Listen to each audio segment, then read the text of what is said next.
Welcome to Audible Archives. I'm Rob, your host and narrator, and tonight Raul brings Sherlock Holmes's most unforgettable case to life. A masked king, a dangerous photograph, and the only woman who ever outwitted Holmes, Irene Adler. This is a scandal in Bohemia, where intelligence meets intrigue and the game begins. Don't forget to like, comment, and subscribe.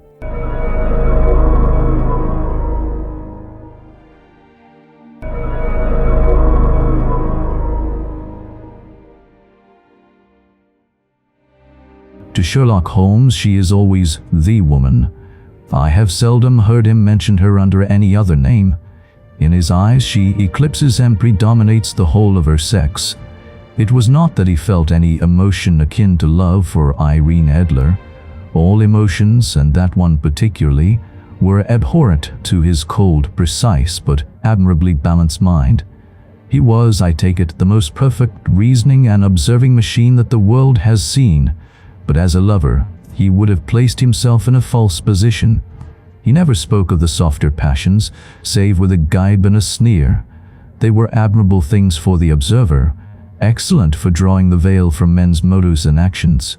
But for the trained reasoner to admit such intrusions into his own delicate and finely adjusted temperament was to introduce a distracting factor which might throw a doubt upon all his mental results.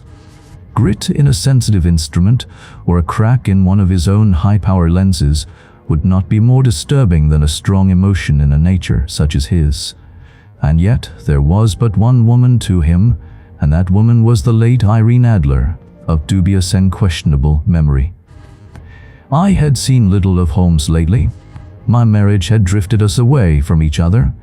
My own complete happiness and the home-centered interests which rise up around the man who first finds himself master of his own establishment was sufficient to absorb all my attention, while Holmes, who loathed every form of society with his whole Bohemian soul, remained in our lodgings in Baker Street, buried among his old books, and alternating from week to week between cocaine and ambition, the drowsiness of the drug, and the fierce energy of his own keen nature.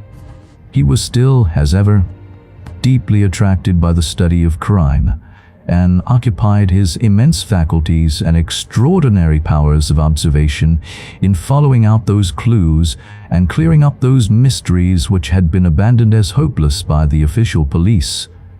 From time to time, I heard some vague account of his doings, of his summons to Odessa in the case of the Trepoff murder, of his clearing up of the singular tragedy of the Atkinson brothers at Trincomalee, and finally of the mission which he had accomplished so delicately and successfully for the reigning family of Holland. Beyond these signs of his activity, however, which I merely shared with all the readers of the daily press, I knew little of my former friend and companion. One night, it was on the 20th of March, 1888, I was returning from a journey to a patient, for I had now returned to civil practice, when my way led me through Baker Street. As I passed the well-remembered door, which must always be associated in my mind with my wooing and with the dark incidents of the study in scarlet, I was seized with a keen desire to see Holmes again, and to know how he was employing his extraordinary powers. His rooms were brilliantly lit, and even as I looked up, I saw his tall, spare figure pass twice in a dark silhouette against the blind. He was pacing the room swiftly, eagerly, with his head sunk upon his chest and his hands clasped behind him. To me, who knew his every mood and habit, his attitude and manner told their own story. He was at work again. He had risen out of his drug-created dreams and was hot upon the scent of some new problem. I rang the bell and was shown up to the chamber which had formerly been in part my own. His manner was not effusive, it seldom was, but he was glad, I think, to see me. With hardly a word spoken, but with a kindly eye, he waved me to an armchair, threw across his case of cigars, and indicated a spirit case and a gasogene in the corner. Then he stood before the fire and looked me over in his singular introspective fashion. "Wedlock suits you," he remarked. "I think, Watson, that you have put on 7.5 pounds since I saw you." "7," I answered. Indeed, I should have thought a little more. Just a trifle more, I fancy, Watson. And in practice again, I observe. You did not tell me that you intended to go into harness. Then how do you know? I see it, I deduce it. How do I know that you have been getting yourself very wet lately, and that you have a most clumsy and careless servant girl? My dear Holmes, said I, this is too much. You would certainly have been burned had you lived a few centuries ago. It is true that I had a country walk on Thursday and came home in a dreadful mess, but as I have changed my clothes, I can't imagine how you deduce it. As to Mary Jane, she is incorrigible, and my wife has given her notice, but there again, I fail to see how you work it out. He chuckled to himself and rubbed his long, nervous hands together. It is simplicity itself, said he. My eyes tell me that on the inside of your left shoe, just where the firelight strikes it, the leather is scored by 6 almost parallel cuts. Obviously, they have been caused by someone who has very carelessly scraped round the edges of the sole in order to remove crusted mud from it. Hence, you see, my double deduction that you have been out in vile weather, and that you had a particularly malignant boot-slitting specimen of the London slavey. As to your practice, if a gentleman walks into my rooms smelling of iodoform, with a black mark of nitrate of silver upon his right forefinger, and a bulge on the right side of his top hat to show where he has secreted his stethoscope, I must be dull indeed if I do not pronounce him to be an active member of the medical profession. I could not help laughing at the ease with which he explained his process of deduction. Oh, and I hear you give your reasons, I remarked. The thing always appears to me to be so ridiculously simple that I could easily do it myself, though at each successive instance of your reasoning I am baffled until you explain your process. And yet I believe that my eyes are as good as yours. Quite so, he answered, lighting a cigarette and throwing himself down into an armchair. You see, but you do not observe. The distinction is clear. For example, you have frequently seen the steps which lead up from the hall to this room. Frequently. How often? Well, some hundreds of times. Then how many are there? Oh, many. I don't know. Quite so. You have not observed, and yet you have seen. That is just my point. Now, I know that there are 17 steps because I have both seen and observed.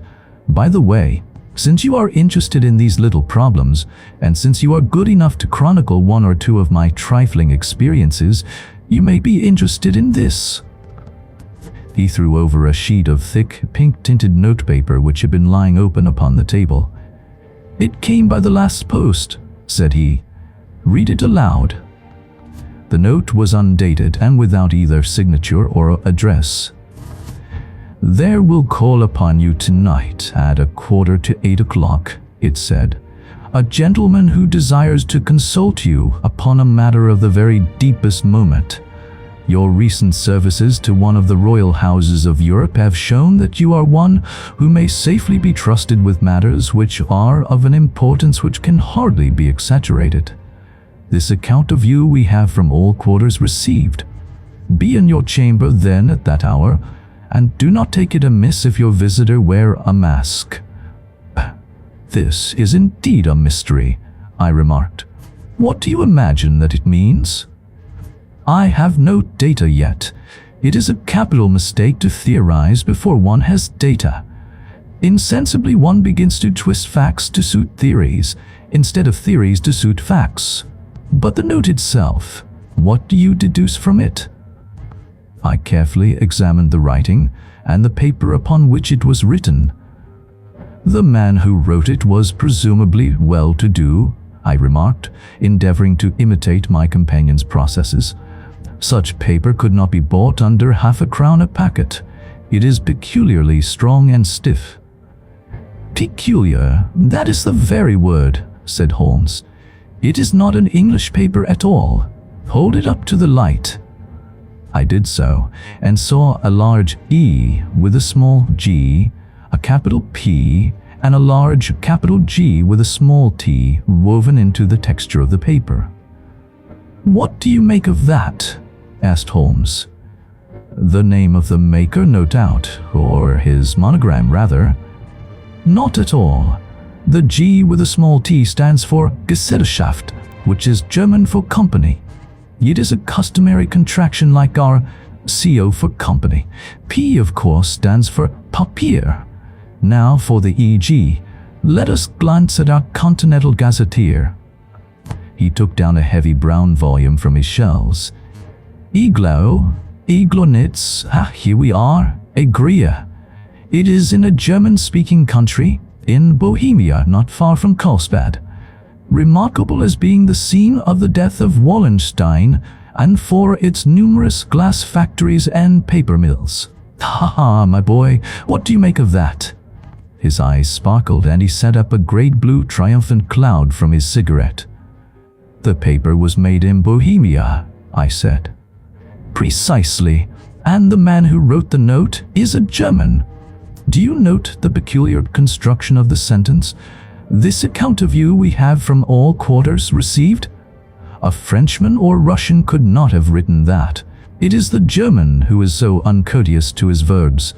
It only remains, therefore, to discover what is wanted by this German who writes upon Bohemian paper and prefers wearing a mask to showing his face. And here he comes, if I am not mistaken, to resolve all our doubts."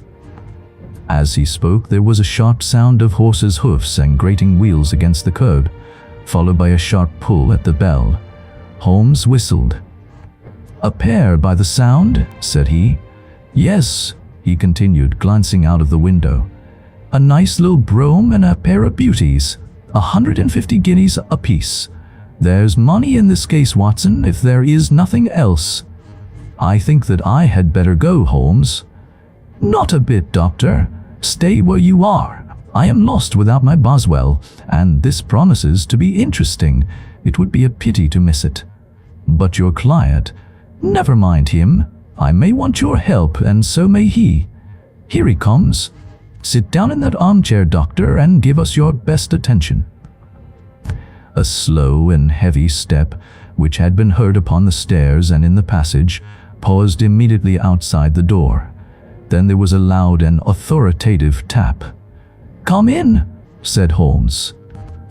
A man entered who could hardly have been less than 6 feet 6 inches in height, with a chest and limbs of a Hercules. His dress was rich, with a richness which would, in England, be looked upon as akin to bad taste. Heavy bands of astrakhan were slashed across the sleeves and fronts of his double-breasted coat, while the deep blue cloak which was thrown over his shoulders was lined with flame-colored silk and secured at the neck with a brooch, which consisted of a single flaming beryl. Boots, which extended halfway up his calves, and which were trimmed at the tops with rich brown fur, completed the impression of barbaric opulence which was suggested by his whole appearance. He carried a broad-brimmed hat in his hand, while he wore across the upper part of his face, extending down past the cheekbones, a black vizard mask, which he had apparently adjusted that very moment, for his hand was still raised to it as he entered. From the lower part of the face he appeared to be a man of strong character, with a thick, hanging lip, and a long, straight chin suggested of resolution pushed to the length of obstinacy. "You had mine note?" he asked with a deep, harsh voice and a strongly marked German accent. "I told you that I would call." He looked from one to the other of us, as if uncertain which to address. "Pray take a seat," said Holmes. "This is my friend and colleague, Dr. Watson, who is occasionally good enough to help me in my cases. Whom have I the honor to address?" "You may address me as the Count von Kram, a Bohemian nobleman. I understand that this gentleman, your friend, is a man of honor and discretion, whom I may trust with a matter of the most extreme importance. If not, I should much prefer to communicate with you alone." I rose to go, but Holmes caught me by the wrist and pushed me back into my chair. "It is both or none," said he. You may say before this gentleman anything which you may say to me." The Count shrugged his broad shoulders. "Then I must begin," said he, "by binding you both to absolute secrecy for 2 years. At the end of that time, the matter will be of no importance.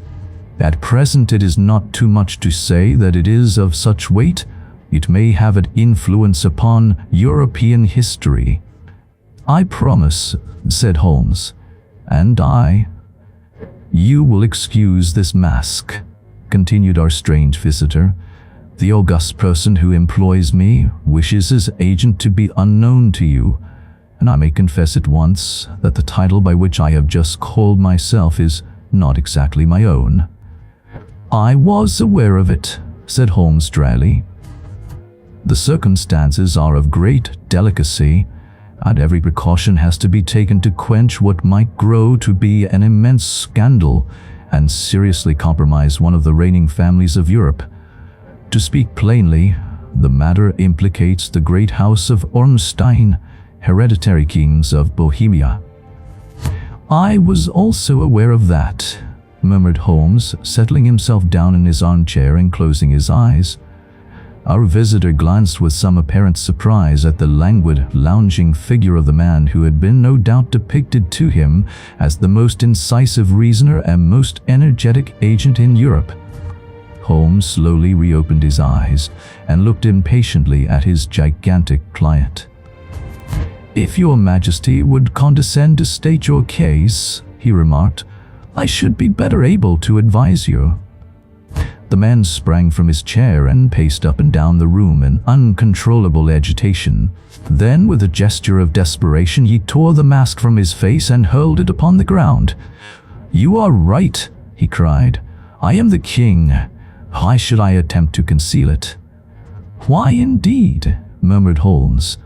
"Your Majesty had not spoken before I was aware that I was addressing Wilhelm Gottfried Siegmunds von Ormstein, Grand Duke of Kassel-Felstein and hereditary King of Bohemia." "But you can understand," said our strange visitor, sitting down once more and passing his hand over his high white forehead. "You can understand that I am not accustomed to doing such business in my own person. Yet the matter was so delicate that I could not confide it to an agent without putting myself in his power. I have come incognito from Prague for the purpose of consulting you." "Then pray consult," said Holmes, shutting his eyes once more. "The facts are briefly these. Some 5 years ago, during a lengthy visit to Warsaw, I made the acquaintance of the well-known adventuress Irene Adler. The name is no doubt familiar to you." "Kindly look her up in my index, Doctor," murmured Holmes without opening his eyes. For many years he had adopted a system of docketing all paragraphs concerning men and things, so that it was difficult to name a subject or a person on which he could not at once furnish information.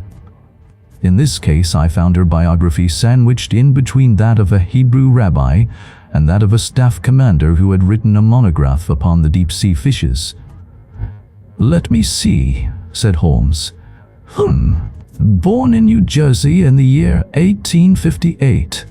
Contralto. La Scala. Prima donna Imperial Opera of Warsaw. Yes. Retired from operatic stage. Living in London. Quite so. Your Majesty, as I understand, became entangled with this young person, wrote her some compromising letters, and is now desirous of getting those letters back." "Precisely so. But how? Was there a secret marriage?" "None." "No legal papers or certificates?" "None." "Then I failed to follow, Your Majesty. If this young person should produce her letters for blackmailing or other purposes, how is she to prove their authenticity?" "There is the writing." "A proof forgery." "My private notepaper." "Stolen." "My own seal." "Imitated." "My photograph." "Bought." "We were both in the photograph." "Oh dear, that is very bad. Your Majesty has indeed committed an indiscretion." I was mad, insane. "You have compromised yourself seriously." "I was only crown prince then. I was young. I am but 30 now. It must be recovered. We have tried and failed. Your Majesty must pay. It must be bought. She will not sell." "Stolen then. 5 attempts have been made. Twice burglars in my pay ransacked your house. Once we diverted her luggage when she traveled. Twice she has been waylaid. There has been no result. No sign of it. Absolutely none." Holmes laughed. "It is quite a pretty little problem," said he. "But a very serious one to me," returned the king reproachfully. "Very indeed. And what does she propose to do with the photograph?" "To ruin me." "But how?" "I am about to be married." "So I have heard." "To Clotilde Lothman von Saxe-Meiningen, second daughter of the King of Scandinavia. You may know the strict principles of her family. She is herself the very soul of delicacy. A shadow of a doubt as to my conduct would bring the matter to an end." "And Irene Adler?"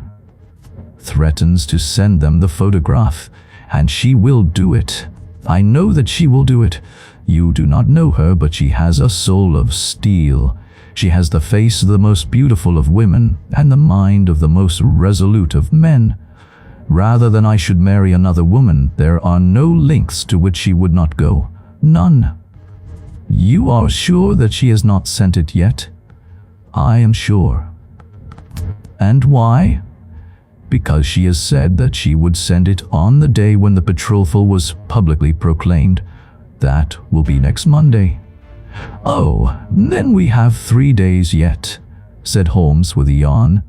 "That is very fortunate, as I have 1 or 2 matters of importance to look into just at present.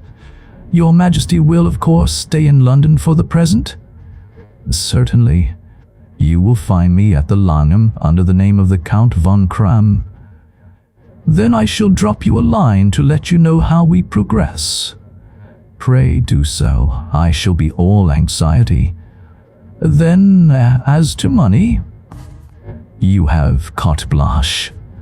"Absolutely." "I tell you that I would give 1 of the provinces of my kingdom to have that photograph." "And for present expenses?" The king took a heavy chamois leather bag from under his cloak and laid it on the table.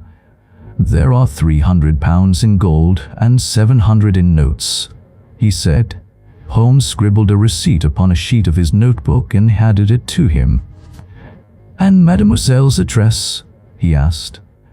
"Is Briony Lodge, Serpentine Avenue, St. John's Wood." Holmes took a note of it. "One other question," said he. "Was the photograph a cabinet?" "It was." "Then good night, Your Majesty, and I trust that we shall soon have some good news for you. And good night, Watson," he added as the wheels of the royal brougham rolled down the street. "If you will be good enough to call tomorrow afternoon at 3 o'clock, I should like to chat this little matter over with you." Part 2. At 3 o'clock precisely, I was at Baker Street, but Holmes had not yet returned. The landlady informed me that he had left the house shortly after 8 o'clock in the morning. I sat down before the fire, however, with the intention of awaiting him, however long he might be. I was already deeply interested in his inquiry, for though it was surrounded by none of the grim and strange features which were associated with the 2 crimes which I have already recorded, still, the nature of the case and the exalted station of his client gave it a character of its own. Indeed, apart from the nature of the investigation which my friend had on hand, there was something in his masterly grasp of a situation and his keen, incisive reasoning which made it a pleasure to me to study his system of work and to follow the quick, subtle methods by which he disentangled the most inextricable mysteries. So accustomed was I to his invariable success that the very possibility of his failing had ceased to enter into my head. It was close upon 4 before the door opened, and a drunken-looking groom, ill-kempt and side-whiskered, with an inflamed face and disreputable clothes, walked into the room. Accustomed as I was to my friend's amazing powers and the use of disguises, I had to look 3 times before I was certain that it was indeed he. With a nod, he vanished into the bedroom, whence he emerged in 5 minutes, tweed-suited and respectable as of old. Putting his hands into his pockets, he stretched out his legs in front of the fire and laughed heartily for some minutes. "Well, really," he cried, and then he choked and laughed again until he was obliged to lie back, limp and helpless in the chair. "What is it?" "It's quite too funny. I am sure you could never guess how I employed my morning, or what I ended by doing." "I can't imagine. I suppose that you must have been watching the habits and perhaps the house of Miss Irene Adler?" "Quite so, but the sequel was rather unusual. I will tell you, however. I left the house a little after 8 o'clock this morning in the character of a groom out of work. There's a wonderful sympathy and Freemasonry among horsey men. Be one of them, and you will know all that there is to know. I soon found Briony Lodge. It is a bijou villa with a garden at the back, but built out in front right up to the road, 2 stories. Chubb locked to the door. Large sitting room on the right side, well furnished, with long windows almost to the floor, and those preposterous English window fasteners which a child could open. Behind there was nothing remarkable, save that the passage window could be reached from the top of the coach house. I walked round it and examined it closely from every point of view, but without noting anything of interest. I then lounged down the street and found, as I expected, that there was a mews in a lane which runs down by one wall of the garden. I lent the ostlers a hand in rubbing down their horses, and received in exchange 2pence, a glass of half and half, 2 fills of shag tobacco, and as much information as I could desire about Miss Adler, to say nothing of half a dozen other people in the neighborhood in whom I was not in the least interested, but whose biographies I was compelled to listen to. "And what of Irene Adler?" I asked. "Oh, she has turned all the men's head down in that part. She is the daintiest thing under a bonnet on this planet. So say the Serpentine Mews to a man. She lives quietly, sings at concerts, drives out at 5 every day, and returns at 7 sharp for dinner. Seldom goes out at other times except when she sings. Has only 1 male visitor, but a good deal of him. He is dark, handsome, and dashing, never calls less than once a day, and often twice. He is a Mr. Godfrey Norton of the Inner Temple. See the advantages of a cabman as a confidant. They had driven him home a dozen times from Serpentine Mews and knew all about him. When I had listened to all they had to tell, I began to walk up and down near Briony Lodge once more and to think over my plan of campaign. This Godfrey Norton was evidently an important factor in the matter. He was a lawyer. That sounded ominous. What was the relation between them, and what the object of his repeated visits?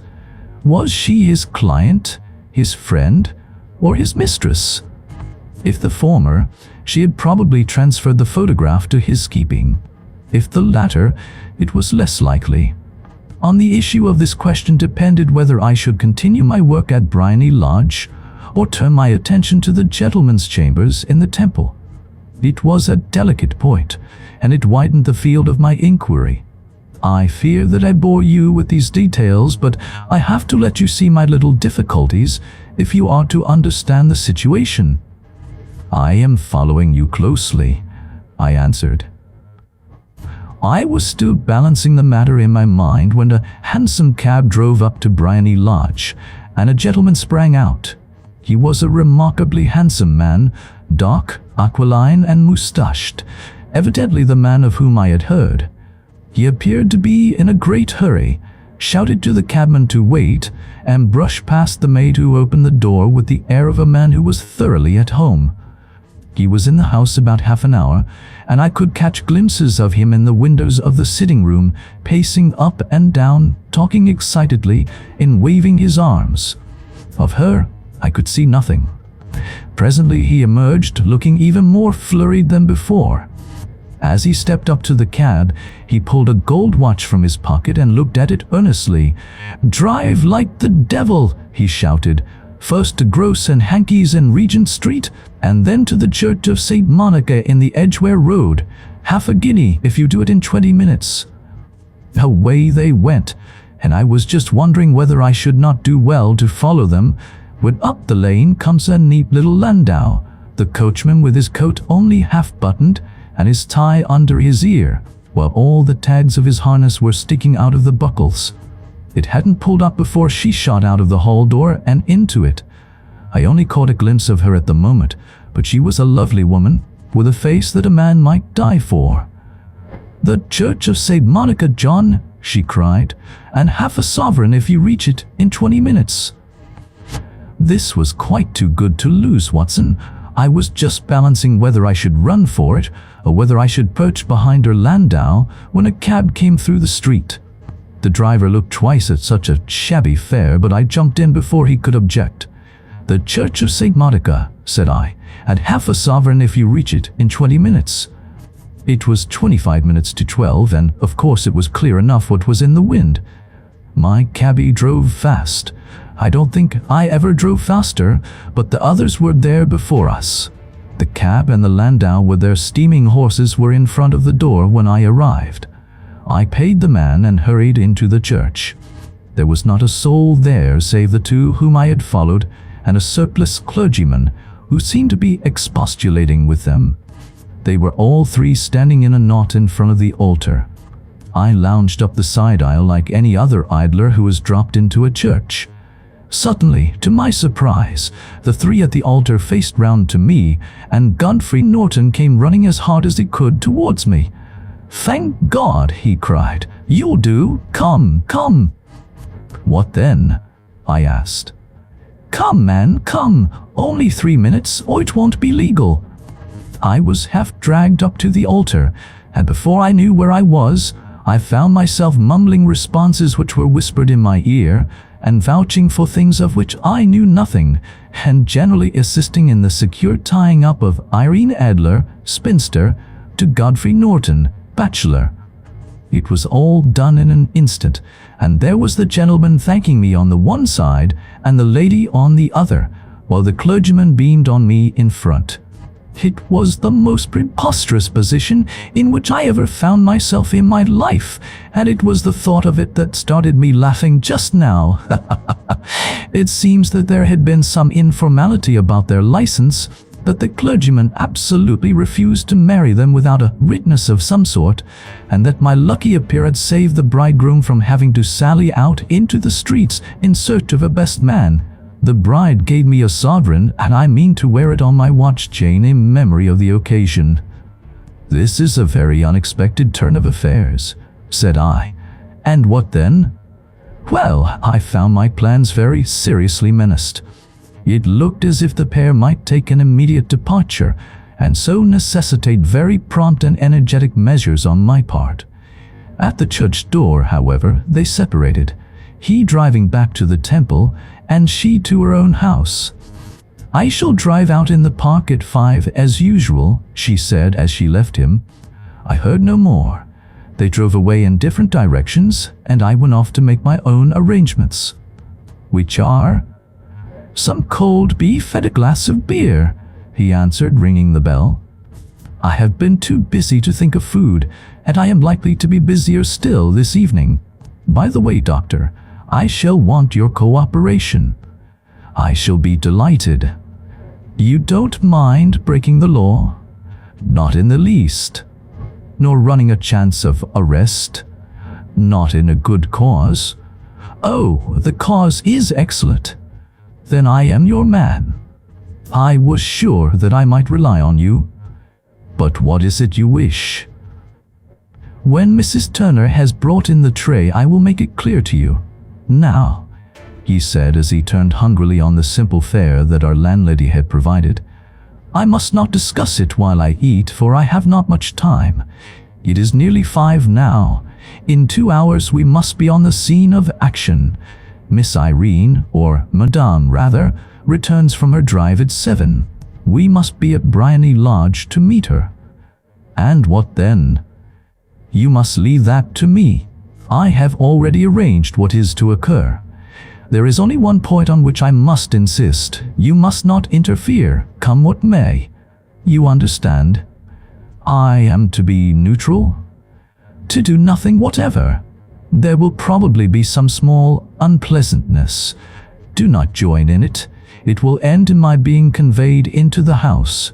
4 or 5 minutes afterwards, the sitting room window will open. You are to station yourself close to that open window. Yes. You are to watch me, for I will be visible to you. Yes. And when I raise my hand, so, you will throw into the room what I give you to throw, and will at the same time raise the cry of fire. You quite follow me?" "Entirely."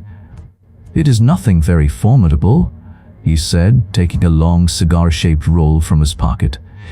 "It is an ordinary plumber's smoke rocket, fitted with a cap at either end to make it self-lighting. Your task is confined to that. When you raise your cry of fire, it will be taken up by quite a number of people. You may then walk to the end of the street and I will rejoin you in 10 minutes. I hope that I have made myself clear. I am to remain neutral, to get near the window, to watch you, and at the signal to throw in this object, then to raise the cry of fire, and to wait you at the corner of the street." "Precisely." "Then you may entirely rely on me." "That is excellent. I think perhaps it is almost time that I prepare for the new role I have to play." He disappeared into his bedroom and returned in a few minutes in the character of an amiable and simple-minded nonconformist clergyman. His broad black hat, his baggy trousers, his white tie, his sympathetic smile, and general look of peering and benevolent curiosity were such as Mr. John Hare alone could have equaled. It was not merely that Holmes changed his costume. His expression, his manner, his very soul seemed to vary with every fresh part that he assumed. The stage lost a fine actor, even as science lost an acute reasoner when he became a specialist in crime. It was 6:15 when we left Baker Street, and it still wanted 10 minutes to the hour when we found ourselves in Serpentine Avenue. It was already dusk, and the lamps were just being lighted as we paced up and down in front of Briony Lodge, waiting for the coming of its occupant. The house was just such as I had pictured it from Sherlock Holmes's succinct description, but the locality appeared to be less private than I expected. On the contrary, for a small street in a quiet neighborhood, it was remarkably animated. There was a group of shabbily dressed men smoking and laughing in a corner, a scissors grinder with his wheel, 2 guardsmen who were flirting with a nurse girl, and several well-dressed young men who were lounging up and down with cigars in their mouths.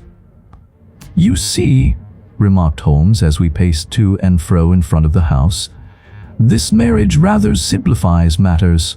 The photograph becomes a double-edged weapon now. The chances are that she would be as averse to its being seen by Mr. Godfrey Norton as our client is to its coming to the eyes of his princess. Now the question is, where are we to find the photograph?" "Where indeed? It is most unlikely that she carries it about with her. It is cabinet size, too large for easy concealment about a woman's dress. She knows that the king is capable of having her waylaid and searched. 2 attempts of the sort have already been made. We may take it, then, that she does not carry it about with her. Where, then? Her banker or her lawyer? There is that double possibility. But I am inclined to think neither. Women are naturally secretive, and they like to do their own secreting. Why should she hand it over to anyone else? She could trust her own guardianship, but she could not tell what indirect or political influence might be brought to bear upon a businessman. Besides, remember that she had resolved to use it within a few days. It must be where she can lay her hands upon it. It must be in her own house. But it has twice been burgled. Pshaw, they did not know how to look. But how will you look? I will not look. What then? I will get her to show me. But she will refuse. She will not be able to. But I hear the rumble of wheels. It is her carriage. Now, carry out my orders to the letter. As he spoke, the gleam of the sidelights of a carriage came round the curve of the avenue. It was a smart little landau which rattled up to the door of Briony Lodge. As it pulled up, one of the loafing men at the corner dashed forward to open the door in the hope of earning a copper, but was elbowed away by another loafer who had rushed up with the same intention. A fierce quarrel broke out, which was increased by the two guardsmen who took sides with one of the loungers, and by the scissors grinder, who was equally hot upon the other side. A blow was struck, and in an instant the lady, who had stepped from her carriage, was the center of a little knot of flushed and struggling men who struck savagely at each other with their fists and sticks. Holmes dashed into the crowd to protect the lady, but just as he reached her, he gave a cry and dropped to the ground with the blood running freely down his face. At his fall, the guardsmen took to their heels in one direction and the loungers in the other, while a number of better-dressed people who had watched the scuffle without taking part in it crowded in to help the lady and to attend to the injured man. Irene Adler, as I will still call her, had hurried up the steps, but she stood at the top with her superb figure outlined against the lights of the hall, looking back into the street. "Is the poor gentleman much hurt?" she asked. "He is dead," cried several voices. No, there's life in him," shouted another, "but he'll be gone before you can get him to hospital." "He's a brave fellow," said a woman. "They would have had the lady's purse and watch if it hadn't been for him. They were a gang, and a rough one too. He's breathing now." "He can't lie in the street. May we bring him in, madam?" "Surely. Bring him into the sitting room. There is a comfortable sofa. This way, please." Slowly and solemnly, he was borne into Briony Lodge and laid out in the principal room, while I still observed the proceedings from my post by the window. The lamps had been lit, but the blinds had not been drawn, so that I could see Holmes as he lay upon the couch. I do not know whether he was seized with compunction at that moment for the part he was playing, but I know that I never felt more heartily ashamed of myself in my life than when I saw the beautiful creature against whom I was conspiring, or the grace and kindliness with which she waited upon the injured man. And yet it would be the blackest treachery to Holmes to draw back now from the part which he had entrusted to me. I hardened my heart and took the smoke rocket from under my ulster. After all, I thought, we are not injuring her, we are but preventing her from injuring another. Holmes had sat up upon the couch, and I saw him motion like a man who is in need of air. A maid rushed across and threw open the window. At the same instant I saw him raise his hand, and at the signal I tossed my rocket into the room with a cry of "Fire!" The word was no sooner out of my mouth than the whole crowd of spectators, well dressed and ill, gentlemen, ostlers, and servant maids, joined in a general shriek of "Fire!" Thick clouds of smoke curled through the room and out at the open window. I caught a glimpse of rushing figures, and a moment later the voice of Holmes from within, assuring them that it was a false alarm. Slipping through the shouting crowd, I made my way to the corner of the street, and in 10 minutes was rejoiced to find my friend's arm in mine and to get away for the scene of uproar. He walked swiftly and in silence for some minutes until we had turned down one of the quiet streets which lead towards the Edgware Road. "You did it very nicely, Doctor," he remarked. "Nothing could have been better. It is all right." You have the photograph? I know where it is. And how did you find out? She showed me, as I told you she would. I am still in the dark. I do not wish to make a mystery, said he, laughing. The matter was perfectly simple. You, of course, saw that everyone in the street was an accomplice. They were all engaged for the evening. I guessed as much. Then, when the row broke out, I had a little moist red paint in the palm of my hand. I rushed forward, fell down, clapped my hand to my face, and became a piteous spectacle. It is an old trick. That also I could fathom. Then they carried me in. She was bound to have me in. What else could she do? And into her sitting room, which was the very room which I suspected. It lay between that and her bedroom, and I was determined to see which. They laid me on a couch. I motioned for air. They were compelled to open the window, and you had your chance. How did that help you? It was all important. When a woman thinks that her house is on fire, her instinct is at once to rush to the thing which she values most. It is a perfectly overpowering impulse, and I had more than once taken advantage of it. In the case of the Darlington substitution scandal, it was of use to me, and also in the Arnsworth Castle business. A married woman grabs at her baby, an unmarried one reaches for her jewel box. Now it was clear to me that Our Lady of today had nothing in the house more precious to her than what we are in quest of. She would rush to secure it. The alarm of fire was admirably done. The smoke and shouting were enough to shake nerves of steel. She responded beautifully. The photograph is in a recess behind a sliding panel just above the right bell pull. She was there in an instant, and I caught a glimpse of it as she half drew it out. When I cried out that it was a false alarm, she replaced it, glanced at the rocket, rushed from the room, and I have not seen her since. I rose and, making my excuses, escaped from the house.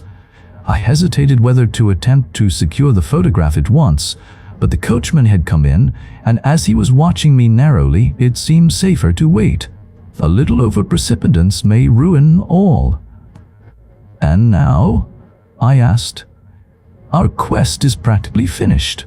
I shall call with the king tomorrow, and with you if you care to come with us.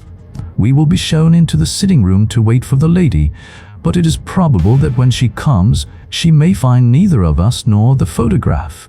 It might be a satisfaction to His Majesty to regain it with his own hands. And when will you call? At 8 in the morning. She will not be up, so that we shall have a clear field. Besides, we must be prompt, for this marriage may mean a complete change in her life and habits. I must wire to the king without delay. We had reached Baker Street and had stopped at the door. He was searching his pockets for the key when someone passing said, "Good night, Mr. Sherlock Holmes." There were several people on the pavement at the time, but the greeting appeared to come from a slim youth in an ulster who had hurried by. "I've heard that voice before," said Holmes, staring down the dimly lit street. "Now I wonder who the deuce that could have been." Part 3. I slept at Baker Street that night, and we were engaged upon our toast and coffee in the morning when the King of Bohemia rushed into the room. "You have really got it?" he cried, grasping Sherlock Holmes by either shoulder and looking eagerly into his face. "Not yet. But you have hopes?" "I have hopes." "Then come, I am all impatience to be gone." "We must have a cab." "No, my brougham is waiting." "Then that will simplify matters." We descended and started off once more for Briony Lodge. "Irene Adler is married," remarked Holmes. "Married? When?" "Yesterday." "But to whom?" "To an English lawyer named Norton." "But she could not love him." "I am in hopes that she does." "And why in hopes?" "Because it would spare your Majesty all fear of future annoyance. If the lady loves her husband, she does not love your Majesty. If she does not love your Majesty, there is no reason why she should interfere with your Majesty's plan." It is true, and yet, well, I wish she had been of my own station. What a queen she would have made." He relapsed into a moody silence which was not broken until we drew up in Serpentine Avenue. The door of Briony Lodge was open, and an elderly woman stood upon the steps. She watched us with a sardonic eye as we stepped from the brougham. "Mr. Sherlock Holmes, I believe," said she. "I am Mr. Holmes," answered my companion, looking at her with a questioning and rather startled gaze. "Indeed. My mistress told me that you were likely to call. She left this morning with her husband by the 5:15 train from Charing Cross for the continent." "What?" Sherlock Holmes staggered back, white with chagrin and surprise. "Do you mean that she has left England, never to return?" "And the papers?"